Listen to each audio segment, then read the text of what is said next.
Mense sê hulle glo nie in God nie, want hulle kan hom nie sien nie. As iets onsigbaar is, beteken dit dat dit nie bestaan nie. Alhoewel baie van die heelal onsigbaar is vir die blote oog, kan ons dit deur astronomiese teleskope sien. En al is mikroorganismes onsigbaar met die blote oog, kan ons hulle deur mikroskope sien. So, hoe kan ons God sien wat onsigbaar is?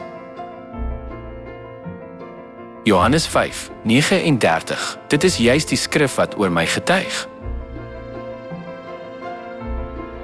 Ons kan die bestaan van God, wat onsigbaar is, deur die Bybel besef. Kom ons bevestig dat die Bybel feit is deur wetenskap. Job 26:7.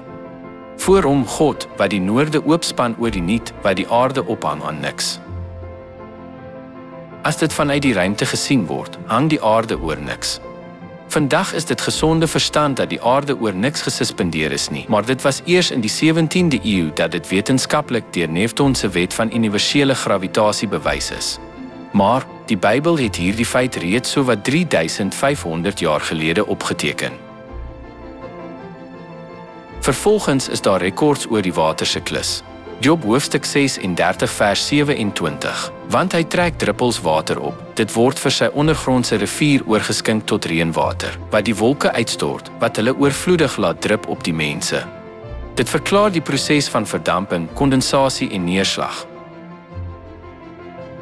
Die watersiklus is vir die eerste keer in die 17de eeu bewys deur die resultate van eksperimente deur Perrault en Mariotte. Die Bybel het egter reeds sowat 3500 jaar gelede die watersiklus beskryf. Dit is sekere bewyse dat die Bybel die woorde van God is, wat God se bestaan bewys. Toe, hoekom moet ons in God glo? Dit is omdat die koninkryk van die hemel bestaan. Openbaring hoofstuk 21 vers 1. Toe het ek 'n nuwe hemel en 'n nuwe aarde gesien. En die dood sal nie meer daar wees nie. Die Bybel getuig dat daar 'n nuwe hemel en 'n nuwe aarde is, wat die koninkryk van die hemel is. Ons kan na die koninkryk van die hemel gaan waar daar geen dood is nie, net as ons die ewige lewe het. Hoe kan ons dan die ewige lewe hê? Johannes 6:54. Wie my liggaam eet en my bloed drink, het die ewige lewe. Hoe kan ons Jesus se vlees eet en sy bloed drink?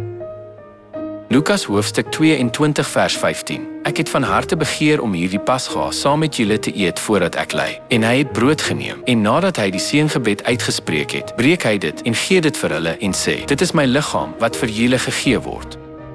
Hierdie beker wat ter wille van julle uitgegiet word, is die nuwe verbond deur my bloed. Jesus het gesê dat die Pasga brood sy vlees is en die Pasga wyn is sy bloed. Wanneer ons die nuwe verbond Pasga hou, kan ons die ewige lewe hê en die koninkryk van die hemel binnegaan.